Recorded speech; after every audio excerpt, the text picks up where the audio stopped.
ప్రజలు వదంతులను నమ్మొద్దు, ఆందోళన చెందాల్సిన పని లేదు. అధికార యంత్రాంగం అప్రమత్తంగా ఉందని రాష్ట్ర ఆరోగ్య శాఖ మంత్రి సత్యకుమార్ యాదవ్ తెలిపారు.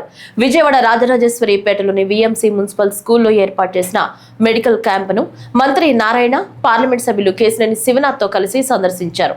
మెడికల్ క్యాంపులో చికిత్స పొందుతున్న రోగులను పరామర్శించి వారి ఆరోగ్య పరిస్థితులను అడిగి తెలుసుకున్నారు. డాక్టర్లు, వైద్య సిబ్బందితో మాట్లాడి రోగులకు అందిస్తున్న సేవలపై సమీక్షించారు. రోగులకు అందించే సేవలు, పరిసరాల పరిశుభ్రత, భవిష్యత్తులో తీసుకోవాల్సిన ముందస్తు జాగ్రత్తలపై సూచనలు చేశారు. ఈ సందర్భంగా మంత్రి మాట్లాడుతూ డయేరియాపై ప్రజల్లో అవగాహన కల్పిస్తున్నట్లు చెప్పారు. కేసులు తగ్గుముఖం పడుతున్నాయన్నారు. ప్రతి ఇంటికి వెళ్లి సర్వే చేస్తున్నామన్నారు. మొదటి విడత టెస్టులో ఎలాంటిది లేదని తెలిసిందన్నారు. మంచినీటి సరఫరాలో చర్యలు తీసుకుంటున్నామని తెలిపారు. న్యూ రాజరాజేశ్వరిపేటలో ఇలాంటి సమస్యలు ఉత్పన్నం కాకుండా చూస్తామని చెప్పారు. 20 నుంచి 30 డైరియల్ ఎపిసోడ్స్ వస్తూ ఉంటే ప్రభుత్వం తీసుకుంటున్న చర్యల కారణంగా, వైద్య శాఖ సిబ్బంది గాని, జిల్లా యంత్రాంగం తీసుకున్న చర్యల కారణంగా తగ్గుముఖం పడతా ఉంది. ఇవాళకి కూడా కేసులు వస్తున్నాయి. ఇవాళ కూడా ఆ పేషెంట్ తో మాట్లాడితే నిన్నటి నుంచి 3 ఎపిసోడ్లు, 4 ఎపిసోడ్లు ఈ రకంగా వస్తున్నాయని చెప్పడం జరిగింది.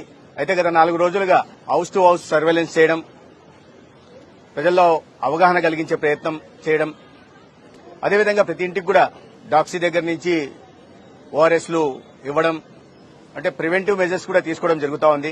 ఇంటింటి వీధులలో చాటింపు వేయడం వల్ల ఇక్కడ ఒక క్యాంప్ నడుస్తున్న విషయం కూడా ప్రజలకు తెలియడం, మొదట్లోనే కాస్త కడుపు నొప్పి లేదా 1-2 విరేచనాలు, వాంతులు వస్తే వెంటనే ఆసుపత్రికి వస్తున్నారు. ఇప్పటిదాకా మొత్తం 141 కేసులు వచ్చాయి. ఒక 68 కేసుల దాకా యాక్టివ్ కేసులు ఉన్నాయి ఇక్కడ జీజీహెచ్ లో, ఇక్కడ క్యాంపులో కూడా. కానీ ఆందోళన చెందాల్సిన అవసరం లేదు. యంత్రాంగం అప్రమత్తంగా ఉంది. కానీ కొన్ని వదంతులు అక్కడక్కడ ఎవరో మరణించినట్టుగా అటువంటి వస్తున్నాయి. ఒక్కటి కూడా మార్టాలిటీ కేసు లేదు గత 4 రోజులుగా, రాదు కూడా.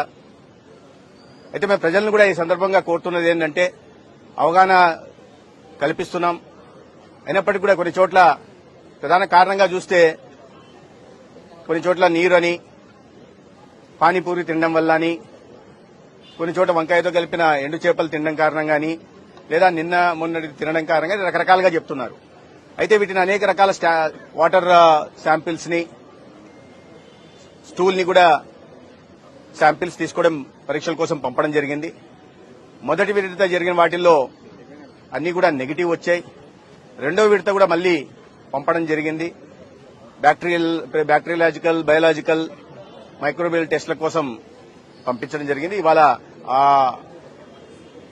రిపోర్టులు కూడా రావాల్సింది. వాటి వచ్చిన తర్వాత దీన్ని మరి కాస్త కూలంకుషంగా పరిశీలించి కారణాలు ఎక్కడున్నాయి, నీరు ఎందుకంటే గత 3 రోజులుగా ఈ తాగుతున్న నీరు మున్సిపాలిటీ ద్వారా గాని లేదా ఈ ఆర్ఓ ద్వారా తాగుతున్న నీరును ఆపి ప్రభుత్వమే, జిల్లా యంత్రాంగమే నీటి సరఫరా చేస్తుంది.